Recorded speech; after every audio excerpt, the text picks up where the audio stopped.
गुरुजी का अभी फोन आया था। वो अपनी शिष्य के साथ आश्रम से निकल चुके हैं। लेकिन मम्मी जी, अभी तक तो खाना तैयार ही नहीं हुआ। तो मतलब टेबल पे से वेज खाना हटा के मुझे इस चिकन को वहां रख देना है? राहुल तो छोटा बच्चा नहीं है, पूरे शहर में पागलों की तरह ढूंढ रहा था तुझे मैं। अरे कम से कम किसी गार्ड को तो बता के जाता। बस कर राज, मुंडा आ गया ना कर, अब वापिस भगाएगा उसे तू?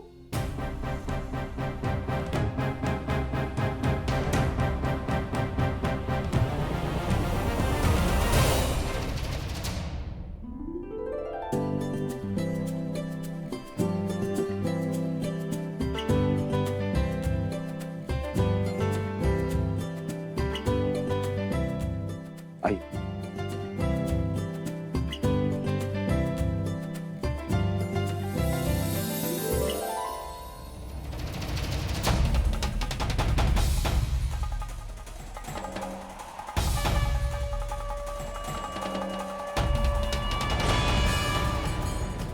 क्या हो गुरुदेव, आप लोग क्यों गए? गुरुजी क्या हुआ, कोई बात है क्या? राहुल कहाँ है? जी वो अपने कमरे में तैयार होना है। गुरुजी, प्रणाम गुरुजी।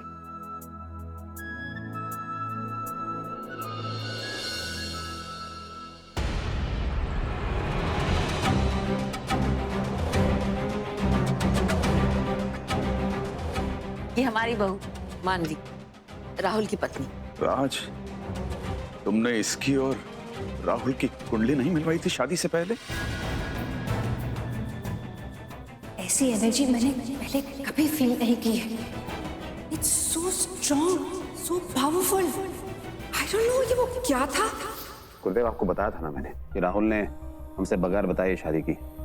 पता नहीं कहां से उठा के ले आया इसे। लेकिन राहुल आया क्यों नहीं अब तक? उसे बुला के लाओ। मैं अभी बुला के लाती हूँ। आप आइए।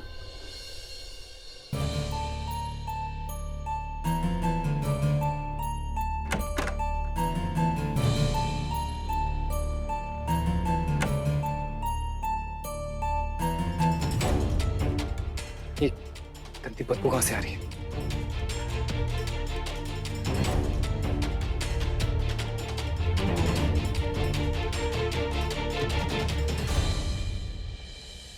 राहुल, ये तुम क्या कर रहे हो? कोई स्मेल नहीं आ रही है तुम्हें? एकदम एकदम गंदी सड़ी हुई महक। राहुल, कमरा तो आज सुबह ही साफ हुआ है, स्मेल कैसे आ सकती है? मुझे तो कहीं पे कोई स्मेल नहीं आ रही। कोई गंदी सड़ी हुई स्मेल आ रही है, जैसे कोई फूल सड़ गए होते हैं वैसी। तुम भी चेक करो। फूल? राहुल, हमारे पूरे कमरे में कहीं पे कोई फूल नहीं है। तुम क्या बात कर रहे हो? मुझे तो कुछ समझ में ही नहीं आ रहा।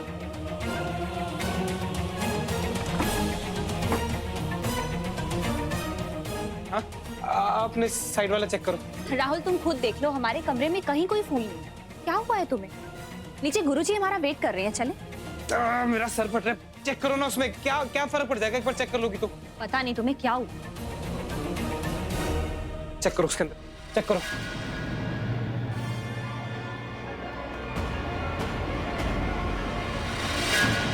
देखा, मैंने कहा था ना गंदी स्मेल आ रही है। हाँ, क्यों संभाल के रखे हो ऐसे गंदे सड़े हुए फूल?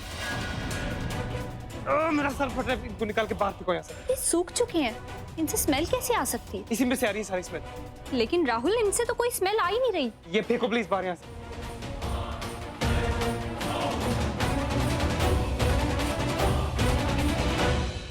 बस, तुम्हारी नाक बहुत तेज हो गई है। अब हो गई ना तसल्ली तुम्हें? अब चले नीचे, पूजा के लिए लेट हो रहे हैं हम लोग। और हाँ राहुल, हमें आज रात को नीरू से भी मिलने जाना है। हाँ, याद है मुझे। मैं सुबह से फोन लगा रही हूँ उसे। पहले तो वो फोन नहीं उठा रही थी, लेकिन अब तो उसका फोन स्विच ऑफ जा रहा है। ऐसे बार बार फोन करोगी तो पागल नहीं हो जाएगी वो? हाँ, और तुम पागल हो क्या? किसी को बार बार ऐसे कंटिन्यूअसली फोन करते हैं? दिमाग खराब है तुम्हारा? सीधा शाम को जाके मिल लेंगे ना उससे। इतनी कौन सी इमरजेंसी है तुम्हारे को? दोबारा फोन मत करना उसको, ओके? ये राहुल को क्या हो गया है? ऐसे क्यों बात कर रहा है?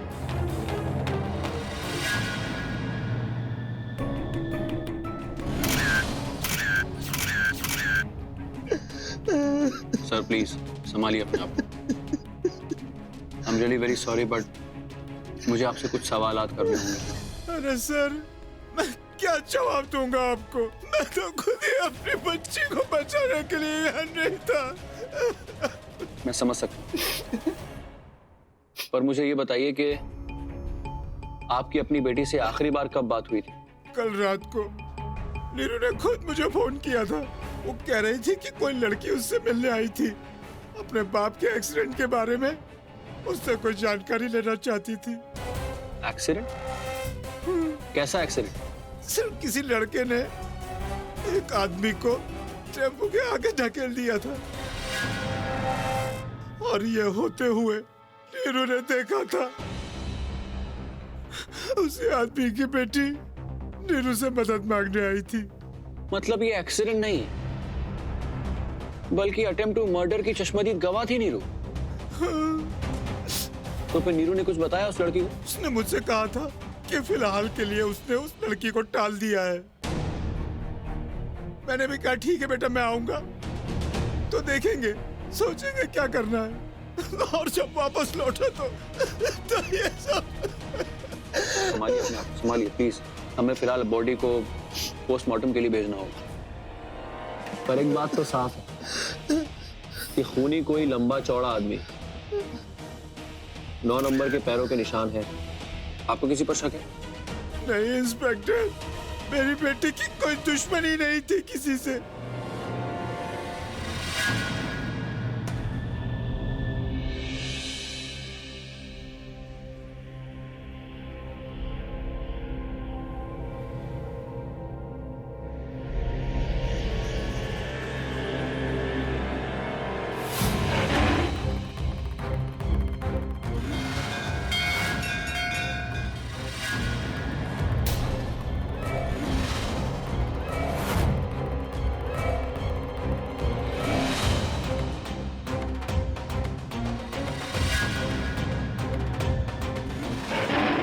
राहुल, राहुल, क्या है?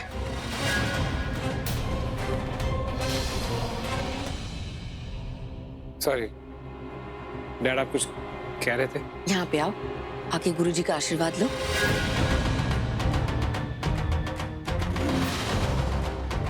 मैंने कहा यहाँ आओ, गुरुजी के पैर छुओ और उनका आशीर्वाद लो। क्यों? राहुल, जितना कहा जाए उतना करो। मूड नहीं।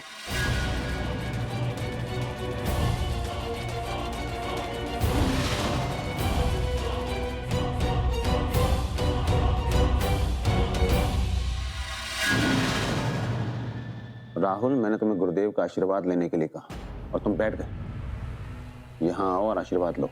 नहीं राज, नहीं। शाम, तुम्हारा बेटा बहुत बड़ा हो गया। इतनी बड़ी हस्ती होने के बाद भला वो किसी का कहना क्यों माने? कोई बात नहीं राज, मुझे कोई आपत्ति नहीं। सही बोल रहे तुम। स्टार हूं, अपने हिसाब से जीऊं, तेरे हिसाब से नहीं। शेर राजा होता है।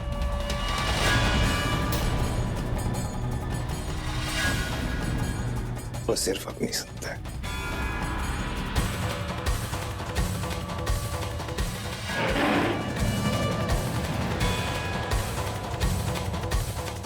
भोग की तैयारी कीजिए। जी गुरुजी, मैं तैयारी करती हूँ।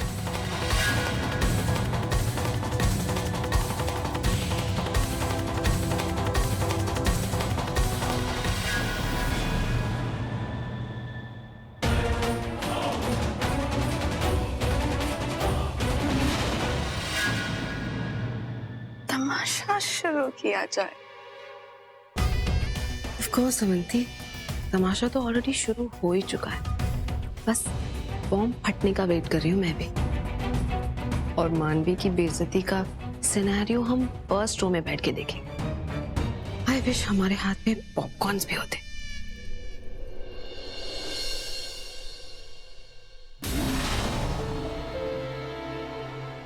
गुरुजी, ये खाना मैंने खुद अपने हाथों से बनाया। आशा करती हूँ कि आपको अच्छा लगे।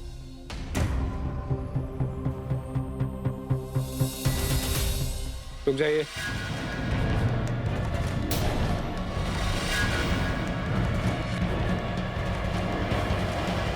और हो क्या तुम? हाँ, पहली बात तो तुम्हें यहाँ भोग में बैठना चाहिए, वो तो तुम कर नहीं रहे, ऊपर से ये उल्टी सीधी हरकतें कर रहे हैं। क्या मतलब है ये? रुक जाओ कहाँ? ये भोग नहीं लगेगा।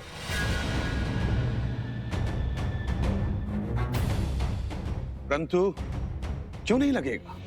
क्योंकि गुरुजी ये खाना दूषित है।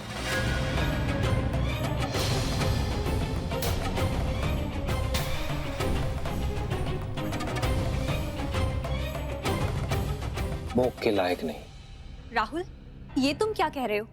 ये खाना मैंने खुद अपने हाथों से बनाया है, ये दूषित कैसे हो सकता है? पूछ नहीं रहा हूँ, बता रहा हूँ। और जितना काम होता है उतना ही किया करो। ये क्या बदतमीजी है? अपनी पत्नी पर जरा सा भी भरोसा नहीं है तुम्हें? तुम उसके प्रयत्न का अपमान कर रहे हो, तुम इस प्रसाद का अपमान कर रहे हो। प्रसाद, ये ऐसा दूषित खाना हम अपने भगवान को नहीं चढ़ाते गुरुजी। कहा ना मैंने, हटाओ ये खाना। ये सब क्या है राहुल? हाँ, दिमाग खराब हो गया तुम्हारा? कब से बदतमीजी बर्दाश्त कर रहा हूं तुम्हारी मैं। तुम इस तरीके से गुरुजी से बात नहीं कर सकते। जो जैसा डिजर्व करता है वैसे ही बात कर रहा हूं। घमंड सर पे चढ़ के बोल रहा है तुम्हारे। जानते हो किससे बात कर रहे हो तुम? जानता हूं तू कौन है। एक मामूली डरा हुआ इंसान है तू। और क्या है तू? राहुल बस, बहुत हो गया। बहुत हो गया। इस पाखंडी को और बर्दाश्त नहीं कर सकता मैं। निकाल के बाहर फेंको ना इसको। ये है क्या? हाँ, क्यों बे गुरु, है क्या तू? इतने सालों से देख रहा हूँ इसके पास, हर साल ले जाते हो पूजा कराने के लिए। दिखता नहीं है आपको? आपके पैसे के पीछे है ये पाखंडी। बहुत हो चुका। इस घर के अंदर अपना अपमान कराने के लिए कदम नहीं रखे मैंने। अब कोई भोग नहीं होगा। चलो यहाँ से। गुरुदेव, प्लीज गुरुदेव, आप राहुल की बात को बुरा मत मानिए। पता नहीं से क्या हो गया, पागल हो गया ये। आप प्लीज, भोग की पूरी तैयारी हो चुकी है गुरुदेव, आप भोग करके जाइए।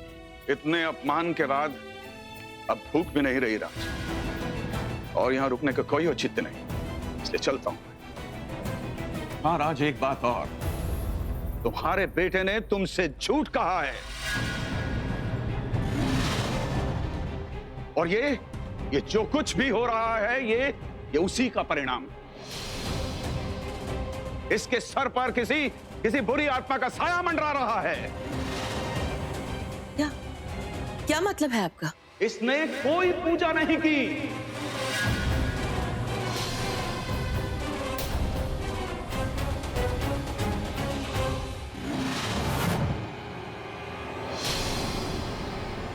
हाँ तो नहीं कराई है ना, क्या कर लेगा? नहीं चाहिए मुझे तेरी पूजा।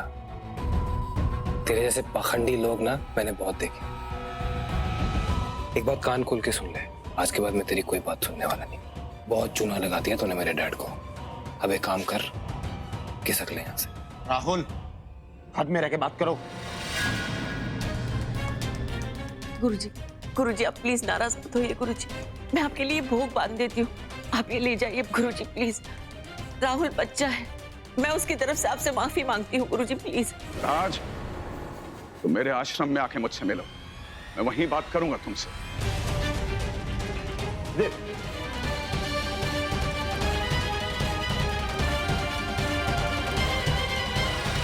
तुमने आज ठीक नहीं किया राहुल। तुमने उस आदमी की बेइज्जती की जिसकी हम सबसे ज्यादा इज्जत करते हैं।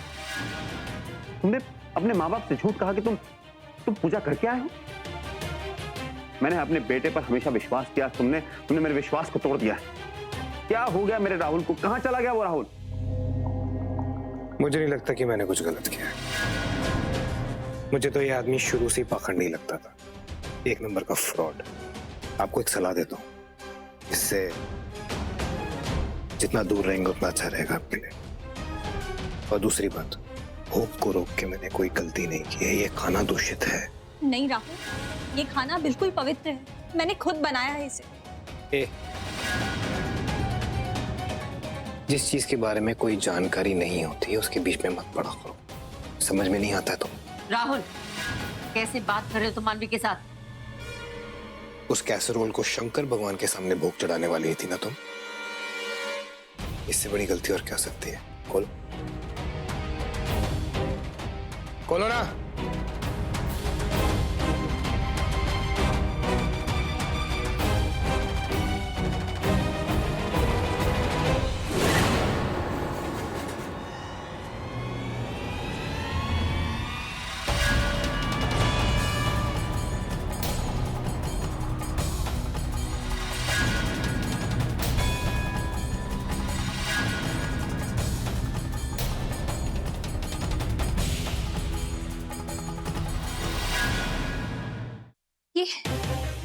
ये कैसे हो सकता है?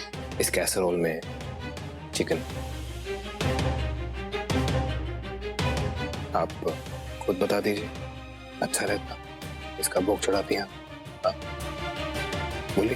तो अब समझ में आया, इस तरीके से तुम हमारी बेइज्जती करवाना चाहती थी? नहीं पापा, मुझे इस बारे में कुछ नहीं पता। मैंने कुछ नहीं किया। बस राज, ये बिल्कुल सही कह रही है। मैं खुद थी इसके साथ जब ये खाना बना रही थी। आज नॉनवेज घर में बिल्कुल नहीं आया। तो फिर ये मॉम सही बोल रही। ये चिकन इस घर का नहीं है।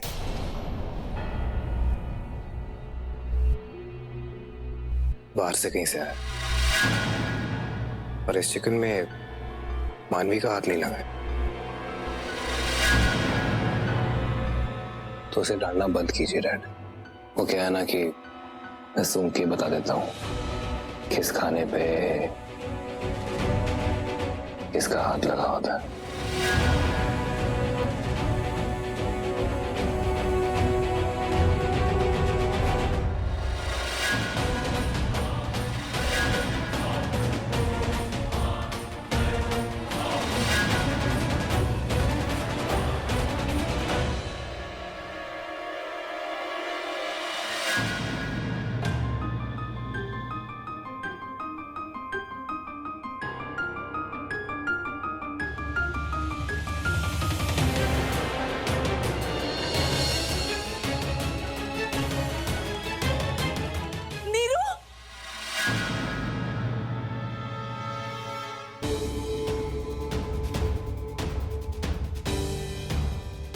आप इस लड़की को जानती हैं?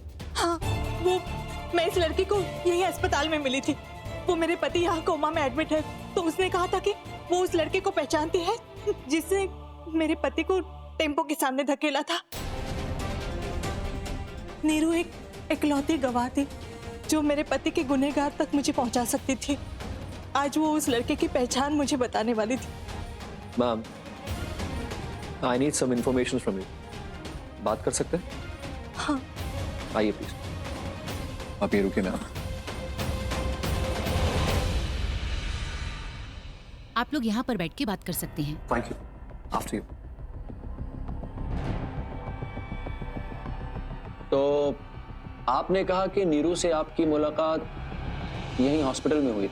हाँ, वो नीरू को चोट लगी थी हाथ पे, तो बैंडेज लगा था और हम लोग ऐसे ही टकराए थे। मेरी दवाइयाँ मैं उसके पास भूल गई थी, तो वही लौटाने वो यहाँ हमारे वार्ड में आई थी। यहाँ आकर उसने मेरे पति को पहचान लिया। उसने कहा कि उसने इनका एक्सीडेंट अपने आंखों से होते हुए देखा था और आज वो उस लड़के की पहचान बताने वाली थी जिसने इनको टेम्पो के सामने धकेला था। ऐसे नीरू को अचानक क्या हो गया? उसका खून हुआ। क्या? पर हम तो उससे कल ही मिले थे, तो ऐसे अचानक एक रात में ऐसे वारदात अक्सर अचानक ही होते हैं। खैर, नीरू के अलावा किसी और ने एक्सीडेंट देखा था? नहीं। और कौन जानता था नीरू के बारे में? वो मेरी बेटी मानवी। आप एक बार अपनी बेटी को बुलाएंगे प्लीज? मैं उनका भी स्टेटमेंट लेना चाहूँगा। मैं पुलिस स्टेशन जा रहा हूँ, उन्हें कहिए सीधा पुलिस स्टेशन ही आए। मेरी बेटी? पर डोंट वरी, ये सिर्फ एक रेगुलर पूछताछ है। Your daughter will be safe. Thank you.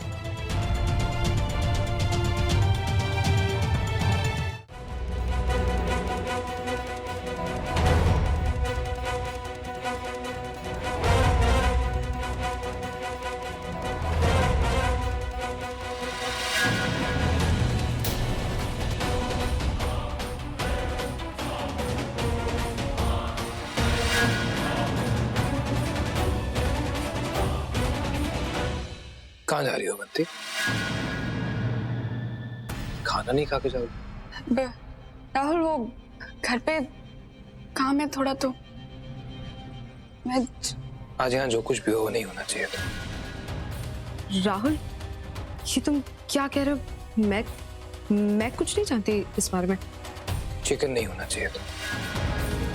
मैं बस यही कह रहा था कि जो कुछ भी हुआ वो नहीं होना चाहिए था। चिकन नहीं होना चाहिए था। अब इसे किसी का गुनाह कह लो या कुछ भी, लेकिन अब चिकन आया है तो हटाना तो पड़ेगा ही, नहीं? अब हाँ, you're right। अब मैं इसे अभी यहाँ से हटा देती हूँ।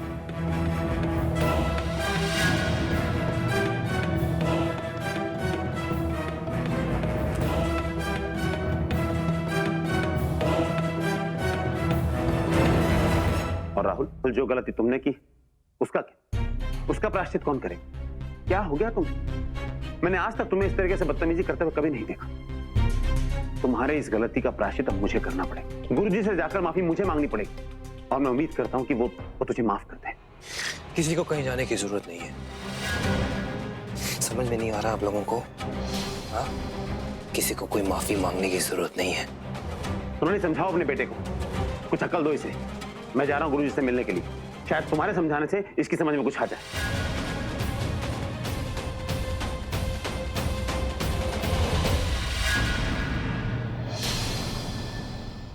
किसी को और कुछ कहना है मुझसे?